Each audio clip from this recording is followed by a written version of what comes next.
Hoje quero te convidar a encarar uma verdade que muitos preferem adiar: o amor, aquele que idealizamos, e o amor, aquele que vive de fato. Mas antes de te contar o que você verá nesse novo vídeo, venho te pedir para assinar nosso canal e fazer parte do grupo de pessoas que ajuda o canal e participa também do debate mensal sobre a doutrina espírita. Então, clique em Seja Membro e vem com a gente. Quantas vezes sonhamos com o par perfeito, com a alma gêmea, com o amor ideal, pintado com luz e promessas? Mas e se esse ideal for apenas uma ilusão que aprisiona nossa alma? Que nos cega para o real, para o sentimento verdadeiro, simples, humilde, que pulsa com sinceridade? Alberto Almeida traz à tona uma distinção profunda entre o amor sonhado e o amor vivido, e te convida a questionar. O que você busca quando ama, o mito ou o mistério da vida real? Presta atenção, porque muitas dores nascem não do amor, mas das projeções, das expectativas, dos fantasmas internos que vestimos de paixão. Assista com o espírito aberto, com o coração alerta. O que você vai ouvir pode transformar sua forma de amar e de viver. Não perca. Assista até o final. Queridos amigos, é com alegria que podemos partilhar essas reflexões em torno do pensamento espírita, que nos favorece de forma incomparável a ampliação para vivermos uma vida melhor. Será substancialmente mal o princípio originário das paixões, considerando que ele está em a natureza? Foi a pergunta que os espíritos precisaram responder, feita por Allan Kardec. Não, a paixão não é o mal. O princípio foi posto em a natureza para o bem. Tanto é que o leva a realizar grandes coisas. O abuso que se faz é que se constitui no mal. Foi a resposta dos espíritos a Allan Kardec, tratando do apaixonamento. A paixão é de extraordinária qualidade na relação humana. Um ser humano apaixonado é um ser humano que pulsa de vida. A paixão, ela visa prospectar o indivíduo para a existência. E tem dois grandes objetivos, segundo os espíritos disseram a Allan Kardec. 1, atender às necessidades naturais. 2, desenvolver o sentimento. Nessas duas grandes perspectivas, hoje, nós vamos analisar a segunda, que trata dos relacionamentos emocionais, afetivos, o desenvolvimento do sentimento. A paixão, enquanto princípio, ela está em a natureza, e tudo que está em a natureza é natural. Ela só se configura num processo distônico, disfuncional, patológico, quando ela se converte na paixão propriamente dita, que se caracteriza pelo exageramento do sentimento, pelo atendimento inadequado das necessidades, bem como das emoções. Quando a paixão propriamente dita, ela funciona comandando o ser humano, ela é ruim, porque é uma parte da pessoa que opta viver e conduzir a vida ao invés do seu condutor, o espírito. Quando é o espírito que gere a paixão, ela é boa. Quando a paixão gera o espírito, ela se constitui numa negatividade.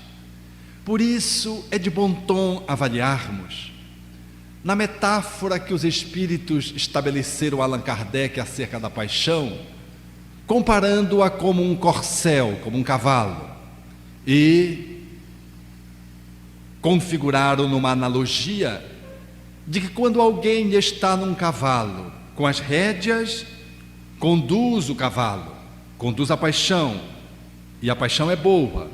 Mas quando o corcel, o cavalo, conduz o seu condutor porque ele não detém as rédeas, aí é negativo, porque a paixão leva aquele que está montado sobre ela para onde ela quer. O cavalo conduz-se para onde ele quiser, ele deixa de ser conduzido.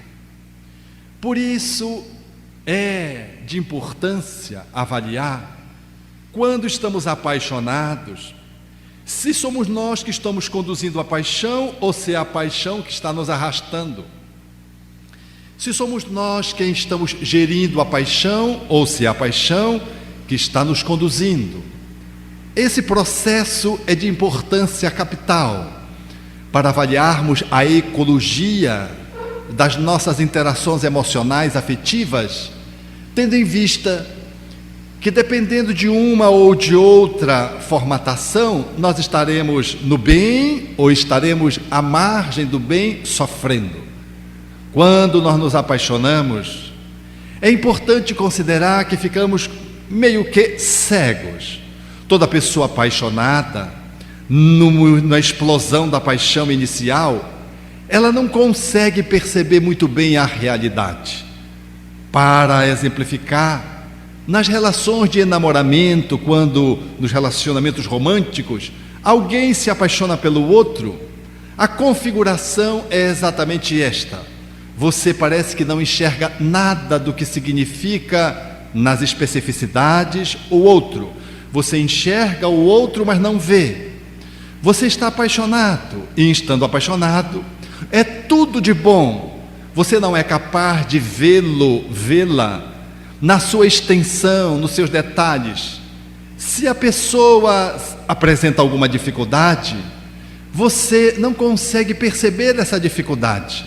Você vive como que hipnotizado, dominado por aquele sentimento de apaixonamento, e fica como que burro, não consegue analisar, avaliar.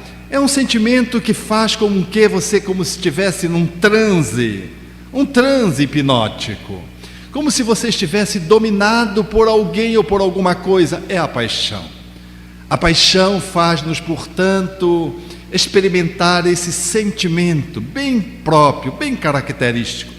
Dificilmente algum de nós ainda não se sentiu apaixonado intensamente, e será de muito bom tom se ainda hoje estivermos apaixonados, dentro daquela paixão em que o Espírito está conduzindo esse sentimento, posto que a paixão, quando se manifesta, em trazendo essas características na relação romântica, por exemplo, o que acontece com os parceiros que se apaixonam quando é em regime de reciprocidade?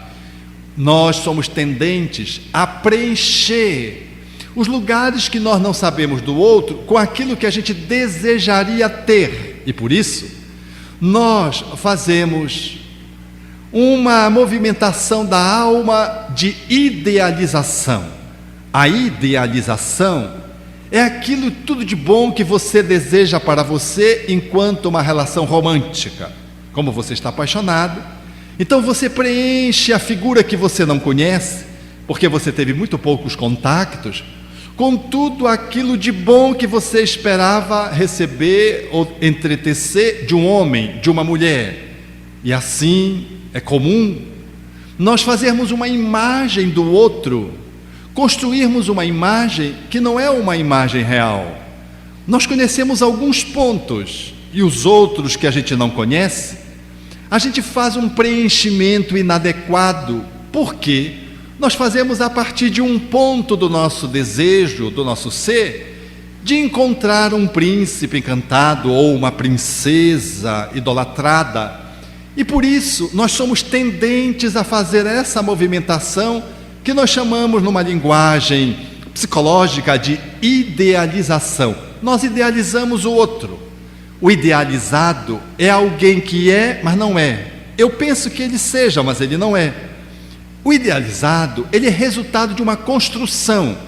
Eu percebo algumas coisas e preencho, como se fosse um mapa, em que eu tivesse algumas referências de uma cidade e eu preenchesse aquela cidade de modo tal que correspondesse aos meus desejos de viver, ou de conhecer, ou de habitar uma cidade encantadora. É lógico que os logradouros que eu não conheço, eu vou colocar ali tudo de bom. E se falar ao telefone com alguém acerca daquela cidade, eu vou dizer: ah, você não sabe que cidade maravilhosa que eu estou. Aí eu falo dos pontos que eu conheci e o resto eu complemento. Não, é uma cidade que tem um tchan. Aí eu vou falando. Assim nós fazemos quando estamos apaixonados. Você não sabe quem eu conheci. Quem? Ah, foi o João, a Maria. E que tal? Ele é gente boa? Demais. No Facebook ele coloca isso, aquilo. Mas eu já pude perceber que ele é. Aí você vai falando tudo que ele não é. É porque você está apaixonado por ele, por ela. E aí quando você se aproxima para a convivência, você vai com esse desejo de encontrar um João ou Maria que está dentro de você. Então você projeta no outro uma imagem que não é o outro. Parece que é, mas não é. Então você começa a estabelecer um relacionamento que não é com a figura real, é com a figura idealizada. Essa composição é fundamental para aquilo que vamos refletir nesta noite. O idealizado e o real. O idealizado é aquilo que eu imagino, mas só está na minha cabeça. O real é aquilo que é. É, portanto, por fato. É, portanto, por consenso. O idealizado é algo que está apenas na cabeça daquele que idealizou apaixonadamente. O real é aquilo que faz parte do consenso do grupo. O grupo todo, se não, fulano é assim. Há uma coincidência. Se eu falar, por exemplo, de Belém do Pará, e apaixonado por ela, eu vou fazer uma descrição de Belém do Pará, e quando vocês chegarem lá para procurar a querida Belém, vocês vão ter uma surpresa. Porque além dos encantos do açaí, do pato no tucupi, da maniçoba, dos mangueirais que cercam a cidade, de um cais espetacular, dos encantos que essa cidade tem, eu vou colocar outras coisas que está dentro de mim, não está na cidade. Eu vou dizer que o povo é assim, assado, cozido, mas porque eu estou apaixonado por Belém. Quando a gente ouve falar de uma cidade a partir de alguém que é apaixonado por ela, você tem que diminuir pela metade aquela descrição. Porque a pessoa apaixonada, ela fala demais, ela exagera. O exageramento do sentimento é, portanto, essa paixão propriamente dita. É uma pessoa que está apaixonada, mas está apaixonada pela cidade exageradamente, e ela perdeu o bom senso. E o que é habitual, apaixonado, por exemplo, por Belém do Pará, eu não vou dizer para vocês que Belém do Pará tem assalto, porque eu não vou conseguir ver assalto. Não, isso foi uma ocorrência. Tem assalto todo dia seguido de morte. É uma cidade encantadora que você é assaltado dentro de casa, fora de casa.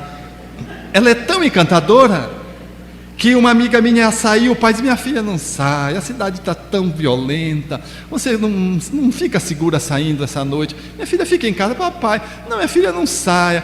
Papai, o senhor acha que eu estou seguro mais em casa? Disse: acho. Papai, nós fomos refém 2 vezes aqui em casa. Aí disse: vá, minha filha, vá. Isso só quem está analisando Belém na realidade. Tem o pato no tucupi, mas tem assalto na atualidade.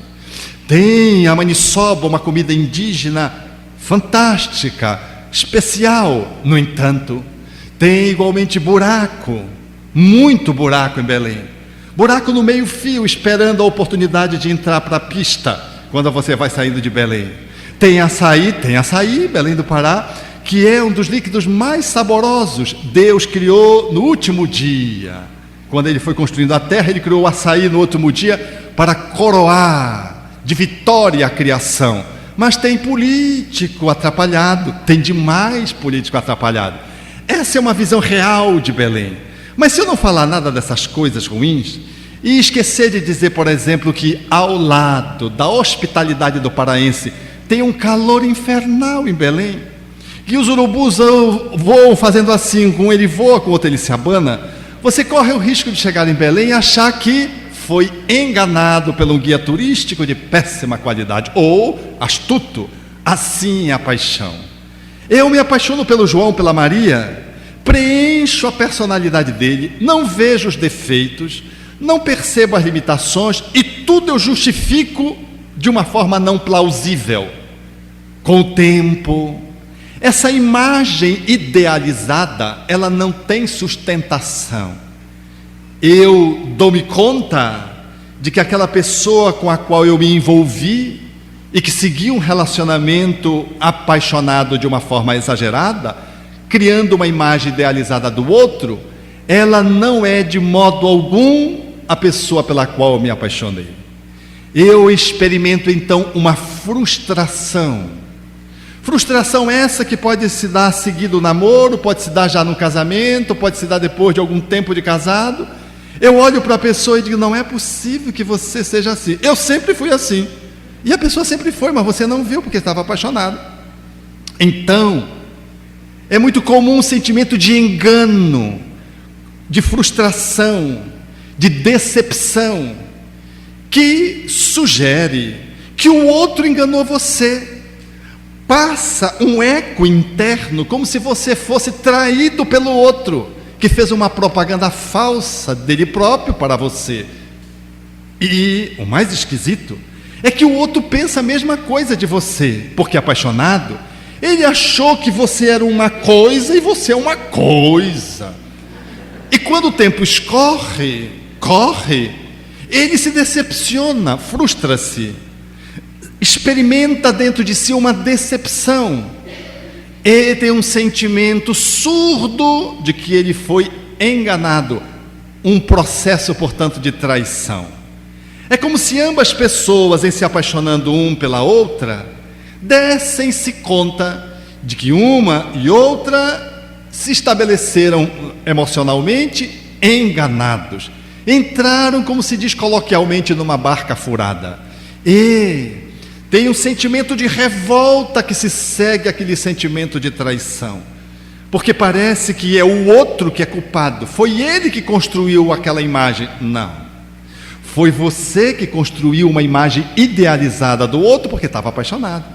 E foi o outro que construiu uma imagem de você em função da paixão que ele tinha por você. Não foi você. É verdade que às vezes a gente dá uma guaribadazinha, dá um retoque, e engana o outro.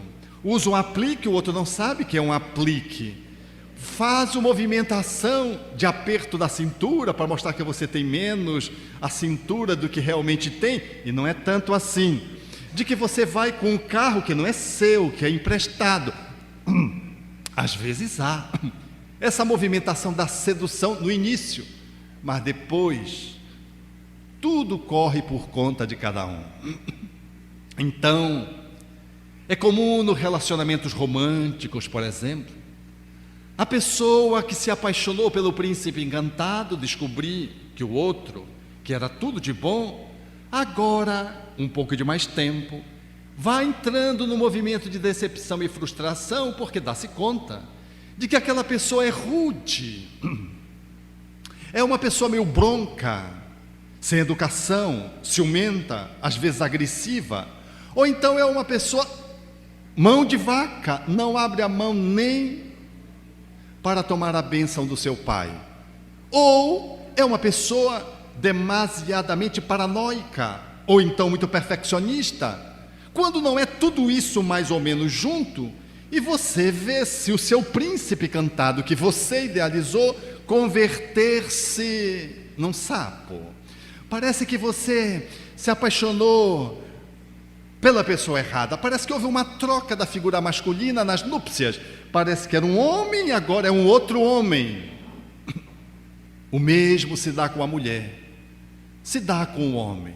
Ele olha para ela, pensa que ela é a princesa dos seus sonhos, idealiza e começa um relacionamento, e lá pelas tantas ele vai se frustrando, porque percebe que ela dá faniquitos, tem uma atividade agressiva.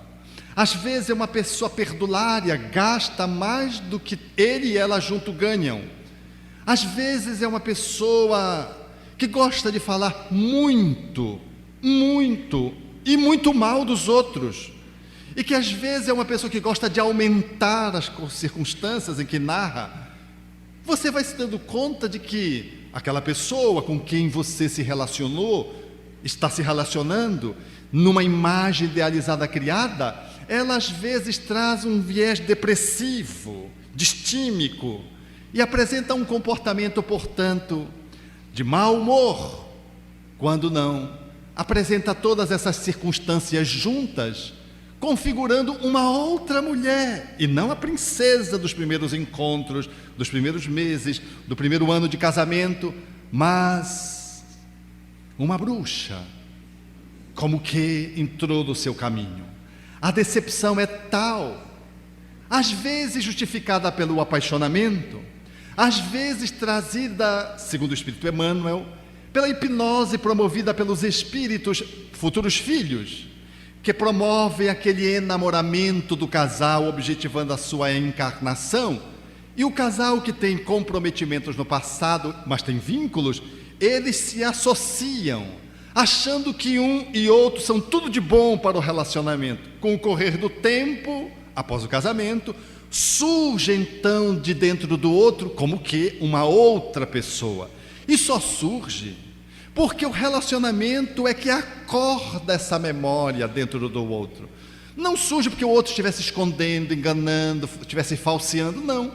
É porque acorda dentro de você uma memória suscitada por quem se aproxima, que toca naquela memória. E é por isso, então, que nós vamos ver comportamentos se transformarem no lar após o acasalamento, o primeiro, o segundo ano de acasalamento, quando esposa e esposo se percebem diferentes, um, outro ou ambos, e que para eles próprios, eles, engraçado, eu não era assim, mas a convivência de você, não sei o que aconteceu, não sabe, só a reencarnação, segundo o Espírito Emmanuel, é capaz de justificar esse encantamento seguido de conteúdos psicológicos do inconsciente profundo que emergem quando o casal está casado. Quando eles namoram, parece que são príncipe e princesa se encontrando, duas pessoas ideais se encontrando, e quando elas se juntam, como eu costumo dizer, elas se merecem. Idealizar o outro é avaliar o outro naquilo que ele não é.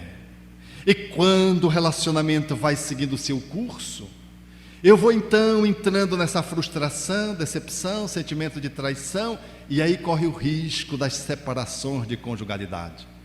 É que o sentimento de apaixonamento, ou a realidade que a reencarnação me traz, me dão ensejo de avaliar que o que eu sinto não corresponde àquilo que eu sentia no início do relacionamento.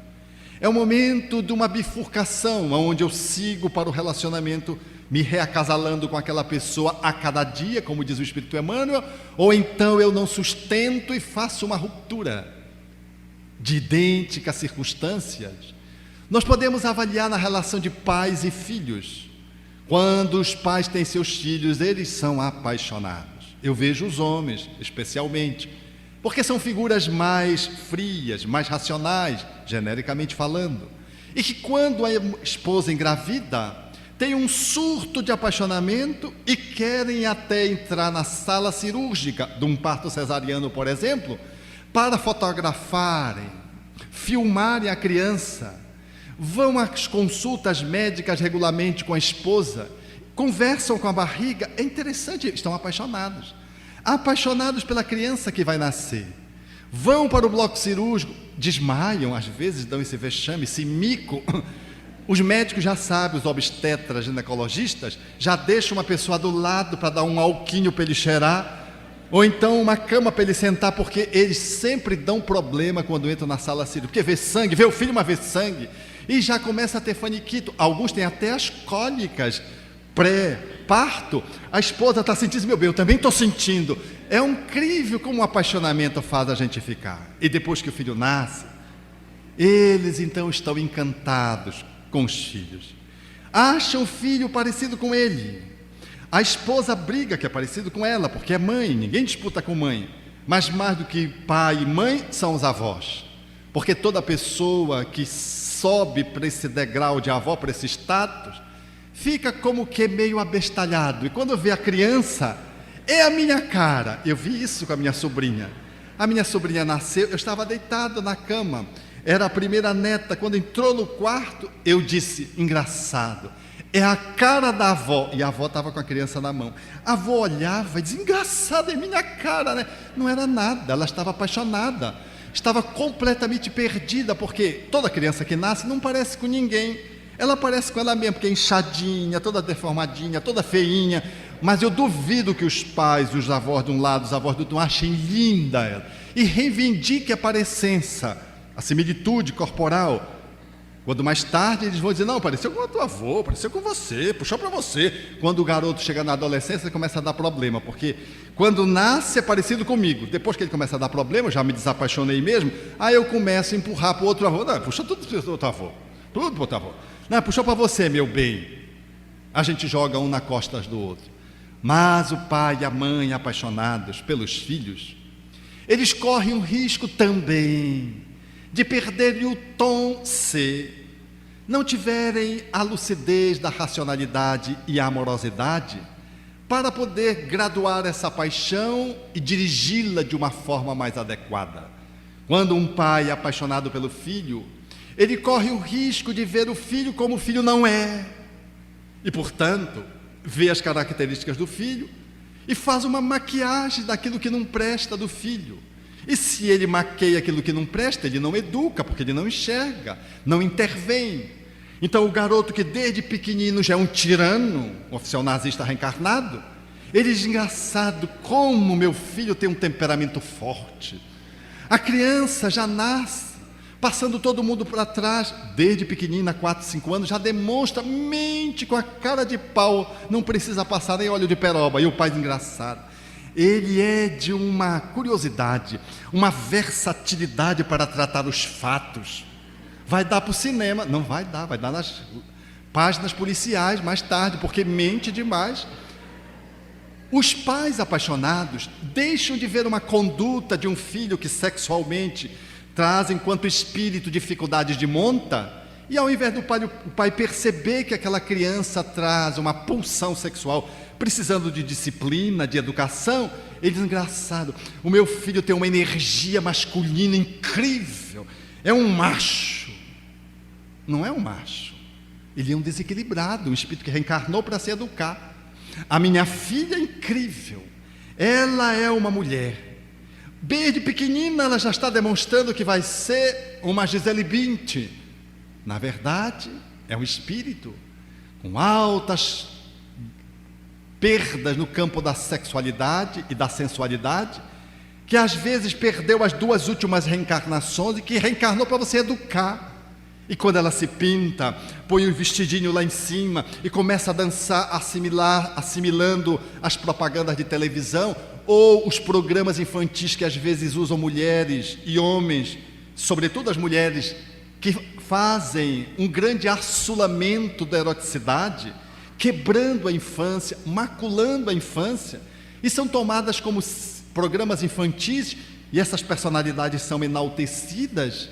Quando essa criança mira-se nessas personalidades, atiça-se e fica como uma mulher quando é uma criança de 8 anos, 9 anos, e você acha que simplesmente é uma Gisele Bündchen, que ela vai ser uma grande estilista, porque ela traz assim um tchan. Você está empurrando a sua filha pela imagem que você criou dela distorcida, para os mesmos crimes em que ela perpetrou no passado, perdendo a encarnação. Quando você deveria selecionar os filmes, ajustar a roupa para que ela pudesse viver a infância, selecionar os vídeos, os programas que fazem o atiçamento de uma sexualidade que já está na flor da pele daquele espírito, estabelecer austeras disciplina para que ela pudesse ter o gabarito de um paradigma educativo no campo da sexualidade que lhe desse sustentação, para que quando chegar a libido na juventude, ela não escorregue para a prostituição e mais tarde como adulta, perdendo-se na sensualidade e nos relacionamentos variados sem encontrar a sua parceira, o seu parceiro para o relacionamento ideal. Quando estamos, portanto, criando uma imagem idealizada de um filho, nós não enxergamos comportamentos grosseiros. O filho é grosseiro, E a gente olha, engraçado, mas meu filho é fantástico, né? Ele tem uma autenticidade, ele diz a verdade assim, com tanta propriedade. Não é, ele é mal educado, grosseiro, porque ele não deveria dizer isso naquela circunstância. Mas você está apaixonado e não consegue enxergar a deficiência do filho e, portanto, não está educando.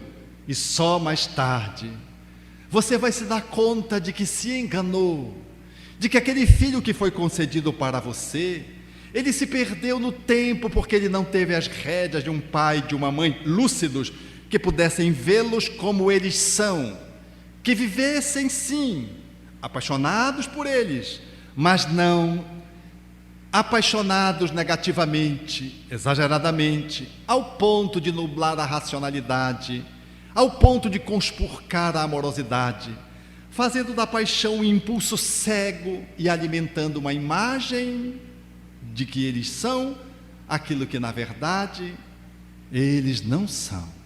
Você simplesmente criou um sofisma acerca das dificuldades do filho e estimulou no filho um comportamento inadequado que deveria ser educado em tempo. Do mesmo modo, filhos se apaixonam pelos pais. É natural que para um filho a figura mais importante na vida é a mãe e o pai. São seus heróis, muito embora muitas vezes nós pais temos a habilidade de transferir os heróis para outros heróis, construídos pela mídia, nem sempre adequados e quase sempre violentos, quando não são protótipos de sexo, de símbolo sexual. Abrimos mão, se devêssemos transferir para alguém, deveríamos apresentar Jesus como a figura em torno da qual nós nos miramos, mas não transferir a imagem, modelo que deve ser para os filhos de educadores, de referência psicológica, para personalidades criadas pelas mídias, habitualmente americana, e que traz ídolos quase sempre comprometidos com uma cultura que tem muito adoecimento. E por isso tem o Rambo, e por isso tem o Exterminador do Futuro, e por isso tem a Mulher Maravilha, e por isso tem o Super-Homem. Só tem super, não tem homem. E nós não damos conta de que estamos implementando para os nossos filhos, quando não, os artificialmente criados, nós estamos colocando os ícones que são exemplos de mau exemplos. Podem ser gênio na música, no clipe, na dança, na arte, no entanto, não são homens integrais que devem servir de referência para os nossos filhos. Fechado esse parênteses, que não foi nem um parênteses, foi uma chave, nós vamos perceber que os filhos são apaixonados pelos pais. E em sendo apaixonados, eles fazem dos pais os seus deuses, com D minúscula. Os pais, em relação aos filhos, corre o risco de alimentar uma imagem e de não atualizar essa imagem junto aos filhos, porque à medida que os filhos vão crescendo, é natural que eles devam ir ajustando essa imagem. Pelo menos os pais deveriam estar comprometidos com a apresentação de uma imagem mais real e não aquela idealizada, porque toda criança idealiza o seu pai e a sua mãe. Ele pode ser o maior criminoso ali do bolsão de miséria, ele pode ser a pessoa mais bem postada eticamente dentro daquela sociedade. O filho, ele não sabe o que é o criminoso e qual é a pessoa de má conduta. Ele idealiza o pai e vai imitando o pai, a mãe, logo os pais. Eles precisariam atualizar a imagem deles junto aos filhos, para que os filhos não continuassem inflando uma imagem superproduzida, artificial, porque não verdadeira, idealizada, portanto, não correspondendo àquilo que é dos seus pais, porque não poucas vezes mais tarde vai acontecer aquela crise da relação pais e filhos, porque os filhos começam a descobrir que os pais não são aquilo que eles pensavam que os pais eram, especialmente quando os pais escondem as suas fragilidades e deixam de partilhar com os filhos esses conteúdos psicológicos, à guisa de exemplo, de experiência, porque tem medo de perder a autoridade e tem medo de perder aquela imagem que o filho tem do pai. Se é verdade que o pai, de modo algum, vai passar para o filho conteúdos que o filho não dê conta de absorver, também é verdade que é muito ruim o pai que esconde-se atrás daquela capa idealizada que o filho criou e ele alimenta como se ele fosse aquilo. Mais tarde o filho descobre os desatinos do pai, os desatinos da mãe, descobre pela escola que o pai não é aquilo que se diz dentro de casa, de que a mãe tem essa ou aquela conduta irregular, que não é aquela que se corresponde em casa. E surgem frustrações, às vezes processos psiquiátricos. É necessário que os pais atualizem essa imagem. Filhos sempre terão nos pais referências, mas os pais vão dizer para os filhos os pontos, sem chocá-los, de modo algum sem sobrecarregá-los, de modo algum sem lhe violentar-lhes. Vai dizer que ele, como pai, dependendo da idade e do tempo, ele vai falar de algumas experiências. Ou quando o pai comete um erro, que o filho disse: pai, você gritou aí no trânsito porque você deu uma fechada no outro, o outro deu uma fechada em você, e aí você chamou um palavrão, por exemplo. E o filho olha: papai, você chamou um palavrão? Eu disse: não, meu filho, você já viu o seu pai chamando palavrão? E você chamou um palavrão. Por que você não diz que chamou o palavrão e não assume? E diz: pai, a cabeça do pai estourou, o pai fez essa tolice agora.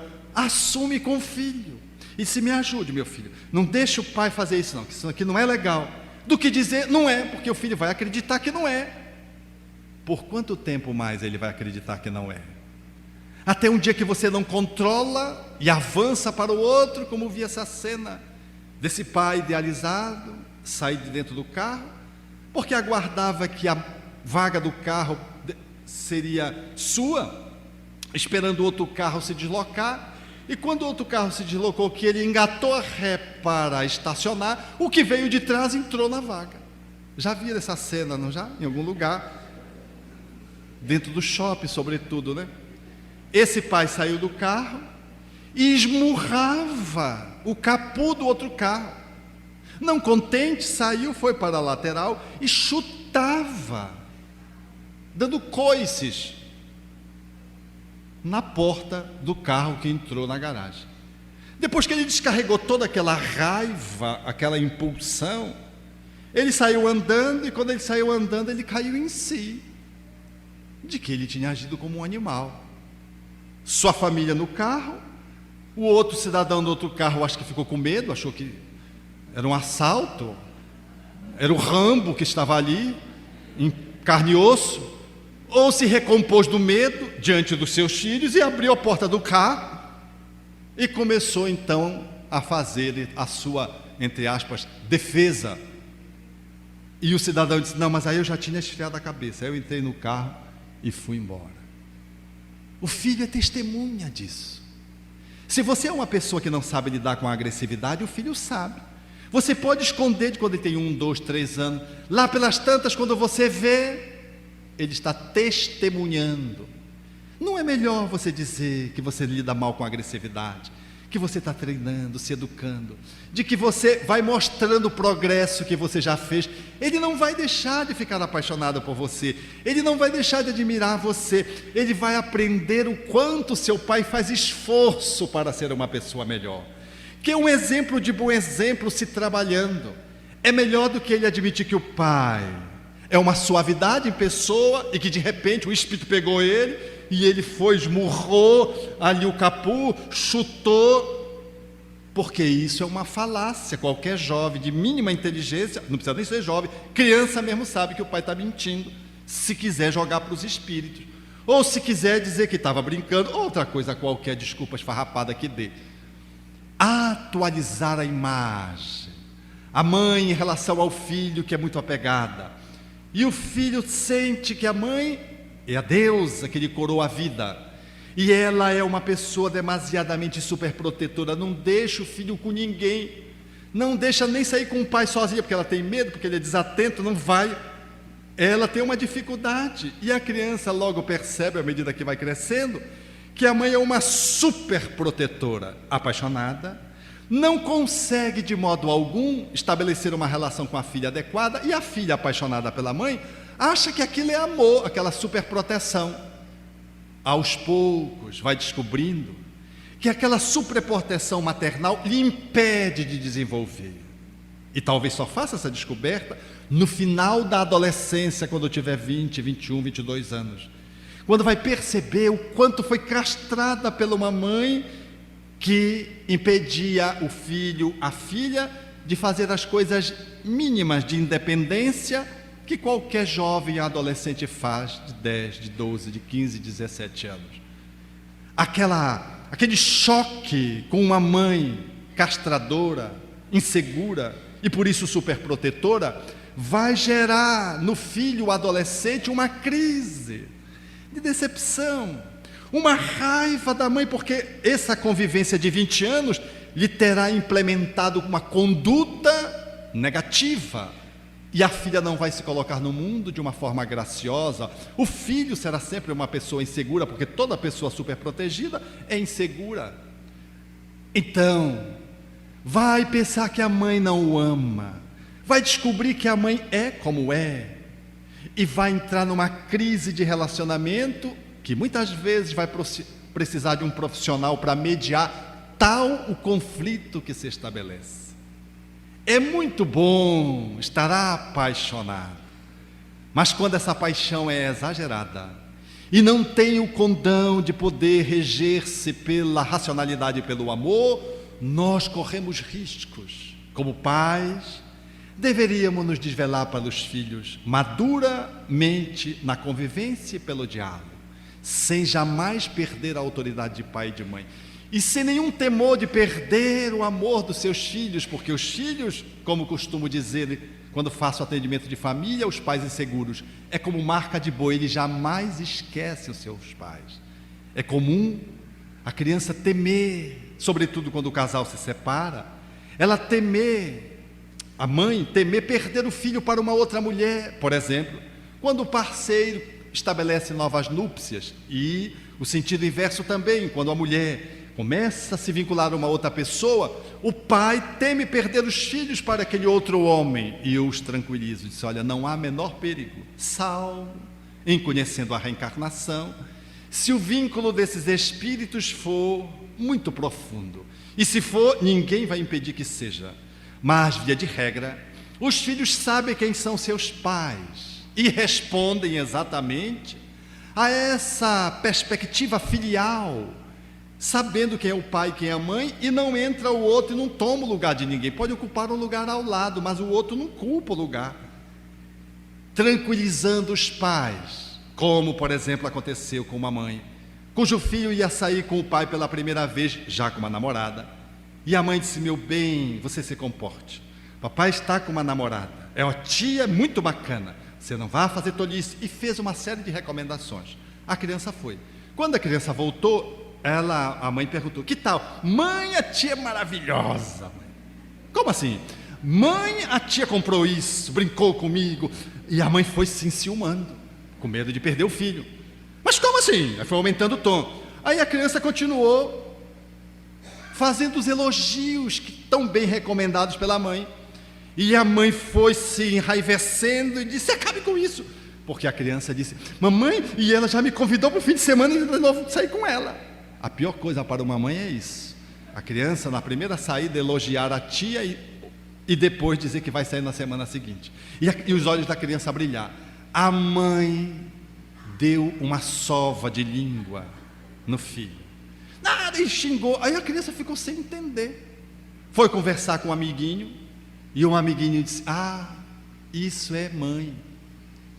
Porque as crianças têm instinto de defesa, elas se defendem. Toda mãe funciona assim. O coleguinha da mesma idade, em torno de 8 anos. E então o garoto pergunta: e como é que eu faço? Você faça como eu. Quando a gente volta, ela pergunta: que tal, foi bom? A tia é legal? Ela te tratou bem? Você gosta dela? Dando de ombros. É o pois dos portugueses. Pois. Você não sabe se é assim, se é não, é pois. Então, é dar de ombro, um instinto de preservação da espécie infantil para não ser assassinado pelas mães. Assassinado emocionalmente, naturalmente. Essa é o tom que nós observamos Quando pais e filhos são capazes de poder superar esses limites e poderem se trabalhar um na relação com o outro, quebrando as idealizações. Porque não há coisa mais bela do que o apaixonamento, quando regulado pela racionalidade e pela amorosidade. A paixão é esse elan que faz com que o amor brilhe e dá à pessoa uma energia incomparável. Quando um casal é capaz de amar-se profundamente, ele jamais perde a paixão, ele perde aquela paixão inicial, aquele frenesi especial, mas depois que o amor surge e ocupa o espaço, a paixão é preservada. E se o casal continua se amando, o sentimento de apaixonamento continua comparecendo. Os anos não são capazes de vencer. O casal vai ajustando a imagem um do outro e vai percebendo que de fato é aquela pessoa com quem ele deveria se relacionar.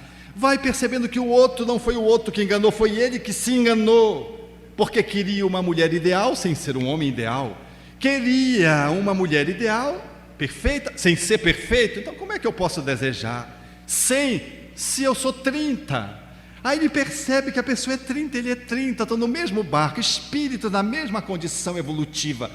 E então a gente começa superando a crise da decepção, do ajuste, portanto, da imagem que foi idealizada para a imagem real, pela convivência, o casal aprofunda a relação.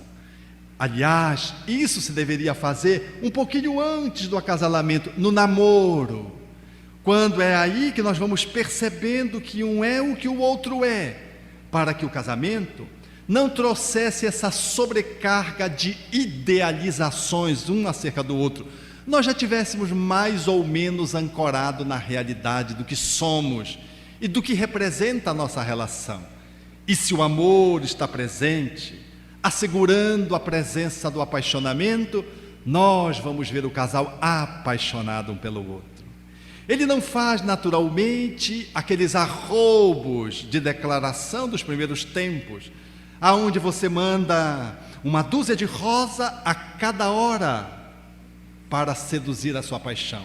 Agora é uma dúzia de rosas só.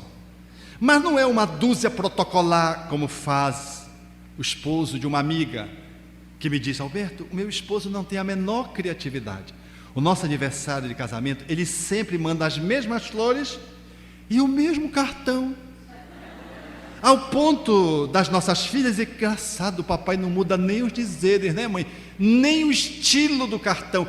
É sempre a mesma braçada de flores. Se ele ama, se ela ama, há sempre espaço para a criatividade. Como vi viajando por esse Brasil afora, um casal amigo, envolvido nesse processo de apaixonamento, não obstante mais de 30 anos de acasalamento, ela recebendo as flores que ele tinha lhe mandado e um cartãozinho, porque fazia o aniversário de acasalamento. Ela ria, esse meu esposo é demais. Olha, Alberto, que ele escreveu. E estava escrito no cartão, é assim: parabéns, você é muito inteligente, você soube escolher o seu parceiro. Ele tem bom humor, ele traz o seu apaixonamento, coloca o bom humor e faz da relação não cair na monotonia, na rotina. Porque um casal que assim ama, um casal cujo par entretece o relacionamento de apaixonamento, todos os dias não são dias iguais. É como o rio que passa e nunca se bebe a mesma água, descendo-se ao rio por 2 vezes. O casal está sempre renovando, porque são almas que estão em constantes mutações, em constantes transformações, e são cúmplices. E porque são cúmplices, a relação ela é recriada todos os dias. Ainda que a idade alcance, como vi num casal de velhinho que me hospedavam circunstancialmente, no interior do estado do Rio de Janeiro.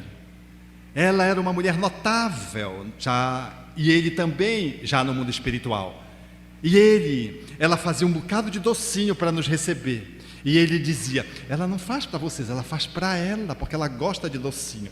Ela com sobrepeso, e ele fiscalizando amorosamente a refeição. Ele dizia: meu bem, chega, meu bem. Ela disse: meu bem, eu só estou provando para ver se está bom, para que as nossas visitas possam degustar. Ele já sabia da manha. Ele chegava e ela retrucava.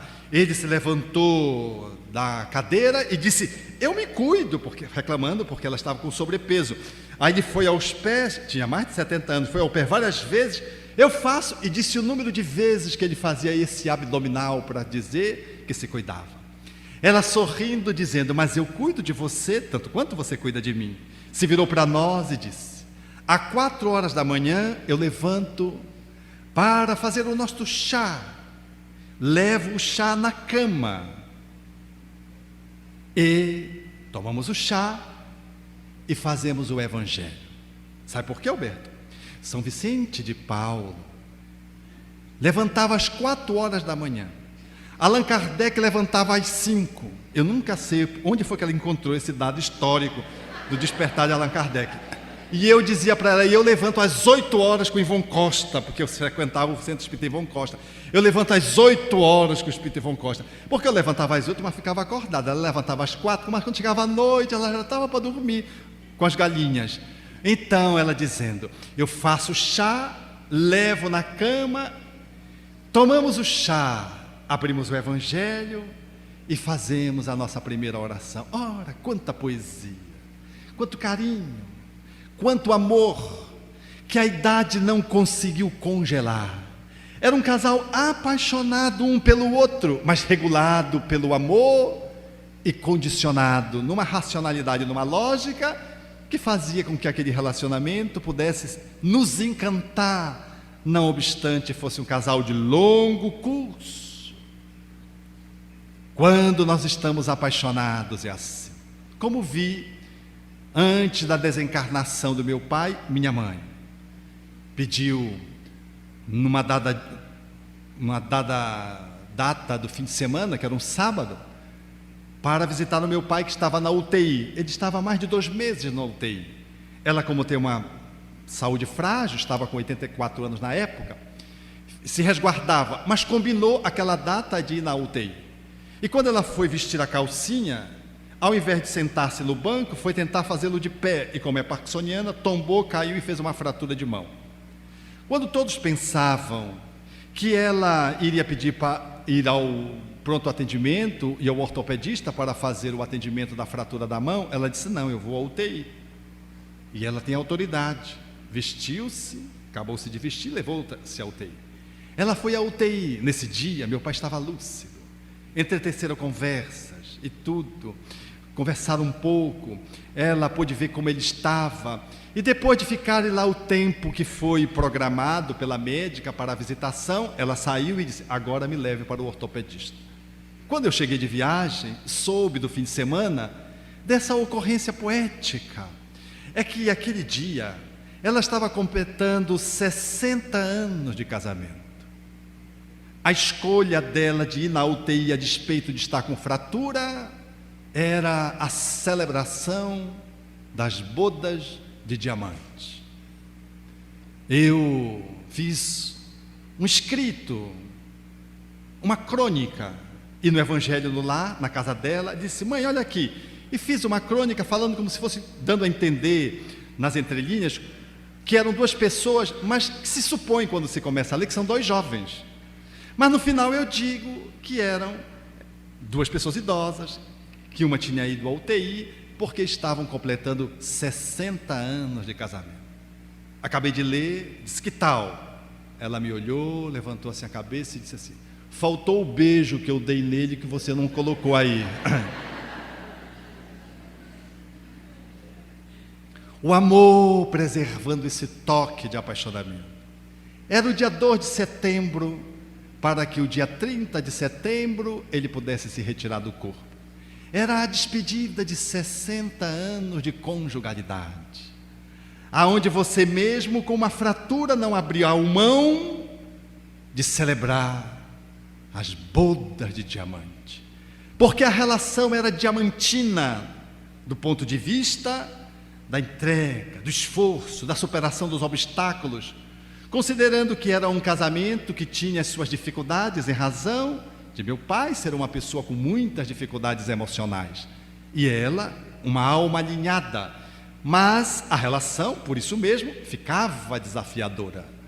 Quando nós estamos apaixonados, nós somos capazes de sempre manter o tom pulsante do coração pelo filho, não importa a idade que ele tenha, mas esse apaixonamento não nos faz enceguecer-se, não nos faz impedir que vejamos as suas deficiências, os seus limites, porque a gente tem a impressão falsa de que a gente ama o perfeito. A gente não ama o perfeito, a gente ama quem a gente convive e elege para amar. A gente não ama o filho porque ele é o melhor filho do mundo, é porque ele é especial. Ele é a rosa a que o pequeno príncipe se refere. Há milhares de outras rosas, mas aquela foi cativada. Quando nós temos um filho, um pai, ele não é especial, a mãe, o pai, o filho, a filha, porque ele tem muitos predicados. Não, é porque nós convivemos e aprendemos a amá-los. E é esse o processo que nos faz amar o real, a não amar o idealizado.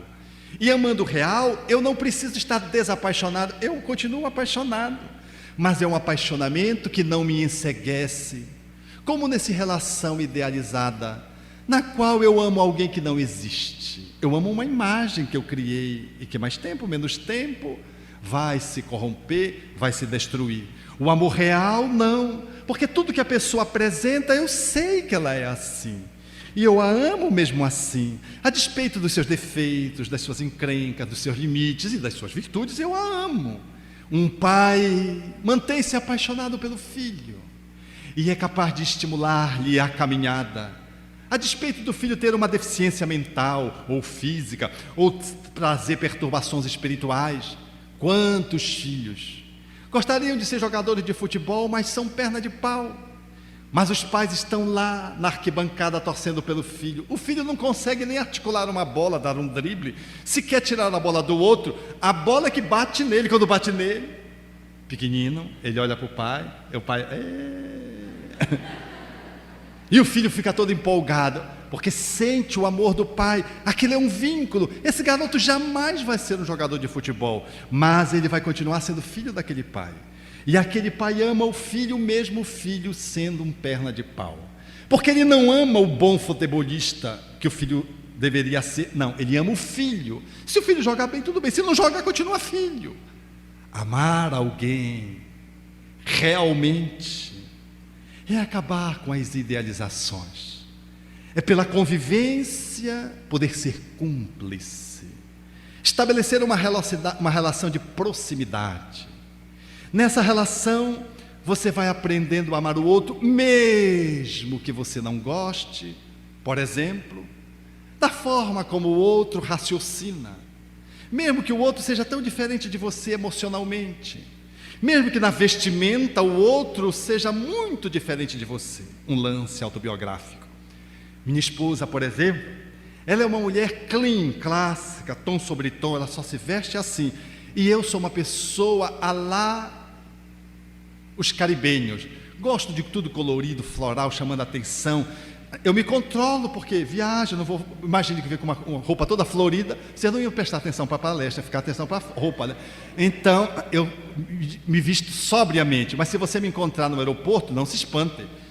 Se, como eu cheguei no Amapá, com uma blusa linda, era verde, com os amarelos ouros, eram umas folhagens, uns peixes que traziam uns frises dourados, uma blusa linda que eu ganhei de uma amiga que sabe que eu gosto de blusas assim, mas ela foi comentar, participando de uma conversa num grupo no Amapá, e uma amiga comum disse: o Alberto tem umas manias de vestir umas roupas horríveis, isso num grupo de mulheres, naturalmente. E aí as pessoas estavam comentando e tudo, disse, pois ele chegou aqui com uma roupa no aeroporto, era uma roupa verde, cheguei, um amarelo ouro, tinha uns peixes, umas folhas. Aí a outra pessoa disse: não tinha uns freezers dourados? Tinha. Não tinha uma boquinha aberta? Tinha. Fui eu que dei para ele. Essa minha amiga que comentou disse: Alberto, eu não tinha onde me esconder, porque eu estava falando mal de ti E a pessoa que te deu o presente estava presente. Quando nós somos apaixonados, nós sabemos respeitar o jeito do outro se trajar. Às vezes a pessoa gosta de usar uma roupa mais discreta, o outro gosta de usar uma roupa mais assim, o outro gosta de uma roupa mais fechada, o outro gosta de uma roupa mais aberta. Um gosta de usar chapéu, o outro não suporta chapéu. E aí? Vai separar por causa do chapéu? Vai deixar de amar um filho porque o filho anda de chapéu para esse cowboy? E você não suporta chapéu? Meu filho tinha esse negócio de chapéu da cabeça. Mas papai, qual é o problema de usar o chapéu? Ele é um cowboy reencarnado e gosta de chapéu. E você vai desamar o... Não, você vai amar o filho apesar do chapéu que você não suporta. Amar o outro não é amar os gostos dele, é amar a pessoa. A despeito de alguns comportamentos podem não estar coincidentes. Já que falei da minha esposa, faço um contraponto. Uma vez, ela foi pintar o cabelo para ficar ruivo, porque a moda é o cabelo ruivo. Porque o cabelo ruivo, do ponto de vista genético, está em extinção, ele vai acabar. Então vocês aproveitem, usem logo, porque depois não vai ter jeito.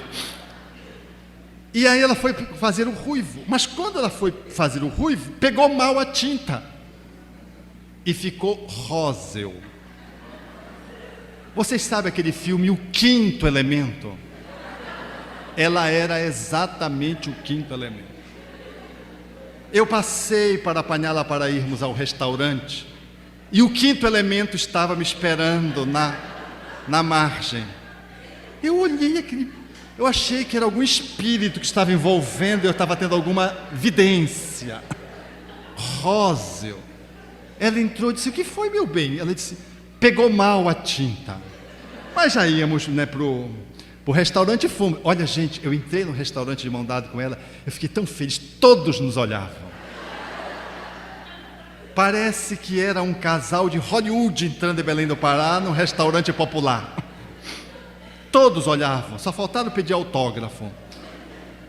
Estava tão horrível o cabelo dela, que quando nós chegamos em casa, o filho tinha chegado de viagem. E no Pará, a gente toma benção, benção mãe, benção pai, um costume muito próprio da nossa cidade, que ainda remanesce. Quando ele viu, ele disse: mãe, não é possível. E começou a ter uma crise de indignação, o filho. Se virou para mim: Alberto, como é que tu deixaste? Como se um homem pudesse deixar ou favorecer, mandar ou desmandar uma mulher fazer alguma coisa. Ela sempre concorda com você e faz do jeito que ela quer, a gente já sabe. Então eu já concordo com ela. Eu com a minha esposa não brigam. Vocês querem ver um relacionamento harmonioso? É o meu. Não brigam. Porque todas as vezes que nós concordamos, prevalece a minha opinião. E quando nós discordamos, prevalece a opinião dela. Então nós não brigamos. Já temos esse acordo feito, tudo de bom. Então, era o cabelo róseo. Ela passou 15 dias, eu acho que ela estava fazendo um teste psicológico de resistência para fazer, ou então ela estava querendo afastar o obsessor, porque nem o obsessor olhando para ela.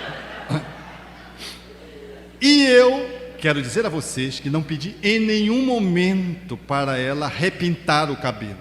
Eu apenas olhava, franzia o senho, para reconhecer que era ela. Porque quando acordava, de novo aquele róseo na minha frente. Assim. Aceitar o outro como o outro é. Às vezes o nosso filho gosta de um estilo musical que não tem nada a ver com o nosso, mas a gente ama o filho mesmo assim. Às vezes ele come comidas que não tem nada a ver. Às vezes nós somos espíritas, ele é protestante roxo. A gente botou na evangelização desde pequenininho, mas o danado foi para Lutero, e é uma luta tentar desvirtuá-lo, voltá-lo para o centro espírita, mas ele seguiu e a gente vê, e a despeito dele ser luterano, você o ama, e não vai amá-lo menos porque ele é luterano. Às vezes ele é materialista do contra, de que não acredita em Deus, sou ateísta, e você continua amando. Você ama quem você cativou. Esposa, filho, pai, amigo, porque também entre os amigos nós idealizamos. E às vezes perdemos a honra de amarmos um amigo, porque criamos uma imagem dele que não é a verdadeira. Amamos a imagem idealizada. E depois a gente acha que ele nos enganou. Não nos enganou. É que você ficou apaixonado por aquele amigo na amizade, e fechou o circuito dele, o mapa dele, com coisas que você gostaria de ter num amigo idealizado. Mas ele não é um amigo, ele é um amigo real. E se você ama o amigo de fato, apaixonadamente, você ama como ele é. Ele pode torcer pelo time que é contrário ao seu, você o ama. Você pode ser fanático pelo outro time, mas você o ama. O amor é uma construção de convivência. Allan Kardec tinha razão ao perguntar para os espíritos sobre a paixão na questão 907 de O Livro dos Espíritos. E tinha razão quando São Vicente de Paulo constrói na sua fala momentosa, tratando da esmola em O Livro dos Espíritos, ele articula uma fala bela em torno da caridade, e quando chega num dado momento, ele diz: amai-vos uns aos outros. Eis o amor que governa os mundos. A lei de amor, que é a atração entre os seres vivos organizados. E a lei de atração, que é o amor entre os seres inorgânicos. O amor, ao lado da paixão e da fé raciocinada, da lucidez, faz-nos termos relacionamentos apaixonados, sem perdermos a razão, sem nos decepcionarmos, sem nos sentirmos traídos, sem precisar trair ninguém. Nós estabelecemos relacionamentos profundos na amizade, na parceria conjugal, na parceria da irmandade entre irmãos, amor filial. Nós conseguimos entretecer um relacionamento tão gostoso, porque adoramos encontrar o amigo, ou amiga, porque somos apaixonados por eles, mas essa paixão está sob as rédeas da nossa fé raciocinada e da nossa amorosidade bem construída.